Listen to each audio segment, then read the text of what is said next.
ሰላም እንዴት ናችሁ? የአክሳቲው ቤተሰቦች ዛሬ ደግሞ ይሄን የመሰለ ሙልሙል ዳቦ አብረን እንሰራለን። ማብኪያችንን እናዘጋጅና ግማሽ ኩባያ ለብ ያለ ውሃ እናደርጋለን። አንድ ማንኪያ እርሾ፣ አንድ ማንኪያ ደግሞ ስኳር አድርጌ ለ5 ደቂቃ አስቀምጠዋለሁ።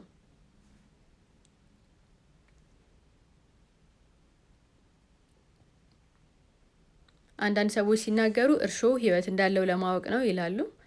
እንደዚህ የሚደረገው ከ5 ደቂቃ በኋላ ሬዲ ሆኖልኛል። 3 ኩባያ ነጭ ዱቄት፣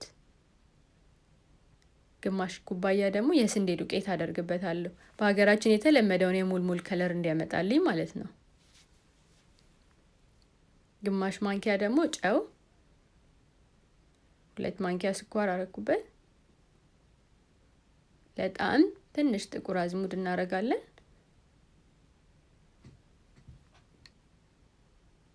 ሊጣችን ደግሞ ለስለስ ያለ እንዲሆንልን 2 ማንኪያ የሚሆን ዘይት እናረጋለን።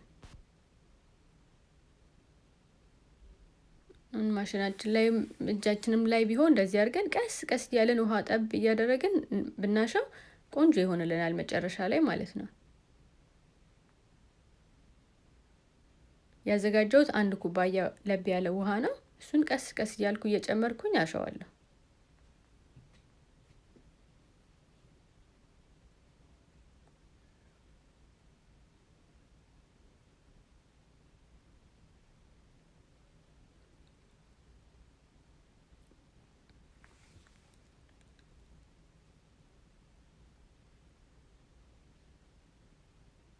ውሃ ጨምሬ ጨርሻለሁኝ። አሁን እንደምፈልገው ስለሆነልኝ በስፒድ ላይ አድርጌ ማክሲመም ለ5 ደቂቃ የሚሆን አሻዋለሁ።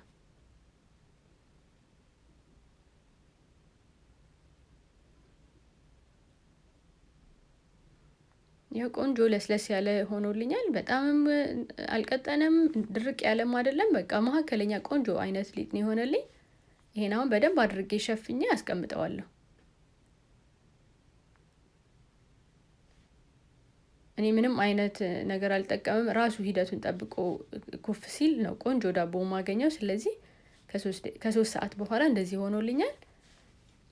ይሄው ኮባይን አዘጋጅቼ 4 ሙልሙል ነው ማደርገው። ይሄንን ብዙ ጊዜ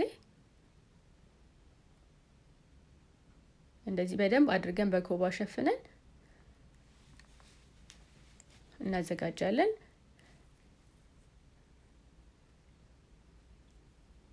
ይሄንን እኔ የተጠቀምኩት 360 ዲግሪ ላይ ለ50 ደቂቃ ነው። ይሄው ከ50 ደቂቃ በኋላ እንደዚህ ሆኖ ወጥቶልኛል። በጣም ነው ሽታው ደስ የሚለው። እኔ ከላይ እንደዚህ ነጭ እንደሆነ ነው የማወጣው። ከታቹ ቀላ ብሎ ከላዩ ግን ነጭ እንደሆነ ነው ደስ የሚለኝ።